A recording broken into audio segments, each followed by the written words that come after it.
الحمد لله وحده والصلاة والسلام على من لا نبي بعده أما بعد فأعوذ بالله من الشيطان الرجيم بسم الله الرحمن الرحيم وما آتاكم الرسول فخذوه وما نهاكم عنه فانتهوا فقال رسول الله صلى الله عليه وسلم أدبني ربي فأحسن تأديبي أو كما قال عليه الصلاة والسلام.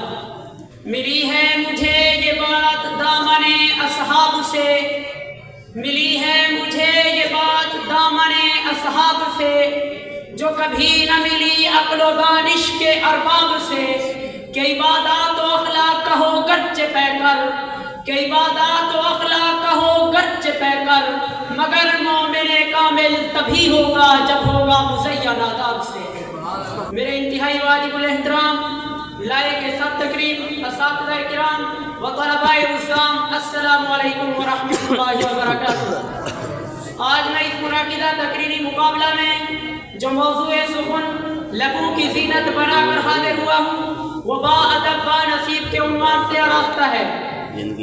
سامعین محترم، ابتدائے آخری نشتے آقا نامدار صلی اللہ علیہ وسلم کے زمانے تک ہر دور میں انسانی فلاح کے لیے آسمان سے دستور حیات نازل ہوتا رہا، جس کے مطابق زندگی گزارنے کے لیے ساتھ ساتھ مربی پیغمبر بھی تشریف لاتے رہے.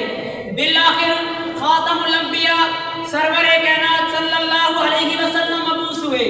دستور حیات قرآن بنا، عملی نمونہ آقا نامدار بنے. اسی دستور میں سے ایک اصول ادب ہے. رسول خدا صلی اللہ علیہ وسلم نے فرمایا ادبنی ربی فاحسن تأدیبی، میرے رب نے مجھے ادب سکھایا اور عمدہ ادب سکھایا. ادب انسانی زیور ہے، ادب معاشرتی زندگی کی خوشبو ہے، ادب کامیابی کا زینہ ہے، ادب اسلامی تعلیمات کی روح ہے، ادب معاشرے کو بلند تر کرنے میں نہایت اہم کردار ادا کرتا ہے. ادب سے عاری انسان معاشرے میں اپنا مقام کھو دیتا ہے. کہاوت مشہور ہے با ادب با نصیب، بے ادب بے نصیب. ارباب معاشرت کے بقول انسانی زندگی کے طور طریقے، لین دین کے عمدہ اصول و ضوابط کو آداب کے نام سے موسوم کیا جاتا ہے. شریعت اسلام نے باسلیقہ اور حسن اخلاق کے ساتھ زندگی گزارنے پر زور دیتے ہوئے والدین کے حقوق اور ان کا ادب، اساتذہ کے احترام، پڑوسیوں سے رواداری، معاشرے کے استائے ہوئے افراد سے اظہار ہمدردی اور خدمت خلق کو ذات باری تعالیٰ کا محبوب ترین عمل قرار دیا. اگر میں یوں عرض کروں تو بے جانا ہوگا کہ انسان کے دل میں صرف دو کام ہے. نمبر ایک خالق ارض و سماوات کی اطاعت، نمبر دو اس کے بندوں سے پیار. لیکن افسوس سے کہنا پڑتا ہے کہ ہم اعلیٰ طبقے سے لے کر نیچے تک اپنے دین اسلام کے صحیح اصولوں کو چھوڑ کر غیروں کے طریقوں کو اپنی زندگی میں اپنائے ہوئے دکھائی دیتے ہیں.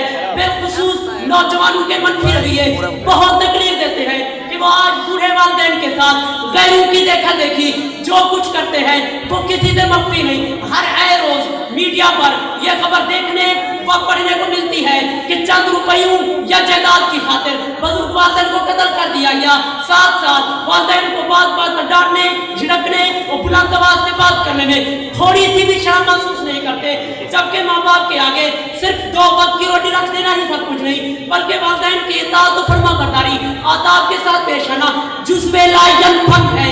والدین کی دعائیں کامیابی کا زینہ ہے. والدین کے آگے آپ کی برداشت اور عفو درگزر آداب کی عمدہ اور لائق تعریف مثال ہے. اسی طرح اسلام نے والدین کے بعد استاد کو روحانی والد کی مانند قرار دیتے ہوئے شاگرد پر استاد کے ادب و احترام کو لازمی قرار دیا. استاد کی تدریس اور ہردہ سرائی کامیابی اور ترقی کے لیے سد راہ ثابت ہوتی ہے. سوشل میڈیا پر اساتذہ کے اوپر تشدد اور بے ادبی و گستاخی کی ویڈیوز گاہے بگاہے وائرل ہوتی رہتی ہے. اگر قوم کے معمار کو زخمی کر دیا جائے اور اسے یوں ہی دیوار سے لگا دیا جائے تو وہ اپنی تعلیمی صلاحیتوں کو بروئے کار لا کر کیسے قوم کے بچوں کو علم کی روشنی سے منور کرے گا. دراصل استاد ہی علم کی جستجو جاری رکھنے، علم کے میدان میں آگے بڑھنے، اخلاق کی خوشبو کو معاشرے میں بکھیرنے اور ملک و ملت کو ترقی کی راہوں پر گامزن کرنے کا ذریعہ ہوتا ہے.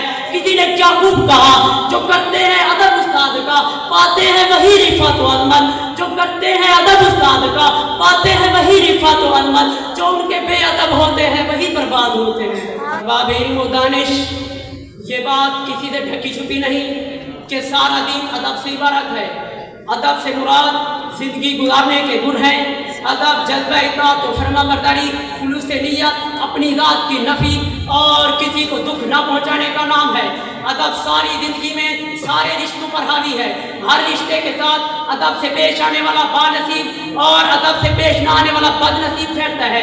اسی میں سے ہے رب تعالیٰ کے حقوق کی پاسداری، تمام انبیاء کو برحق ماننا، ان کی نفی اور تنقید سے گریز کرنا، رسول اکرم صلی اللہ علیہ وسلم کی رفعت و عظمت کو خدا کے بعد سب سے بڑھ کر قلب میں جگہ دینا، آپ کے اطاعت کو زندگی کا شعار بنانا، صحابہ و سلف و صالحین پر زبان طعن دراز کرنے سے اجتناب کرنا، ان سے ہر لمحہ محبت و عقیدت رکھنا، اپنے بڑوں سے عزت و احترام کے ساتھ پیش آنا، وہ ہمسایہ ہو یا ماں باپ، استاد یا شہر یا کوئی اور، جس نے کامل انسان بننے میں آپ کی مدد کی ہو، ایسے لوگوں کی صحبت میں بیٹھنے سے اللہ کی محبت، آخرت کی فکر پیدا ہونے لگتی ہے، اور انہی بزرگوں کی دعاؤں اور ادب و احترام کی بدولت زندگی کی کایا پلٹ جاتی ہے، اور اس پر بے شمار نعمتوں کی بارش اور زندگی خوشحال ہو جاتی ہے۔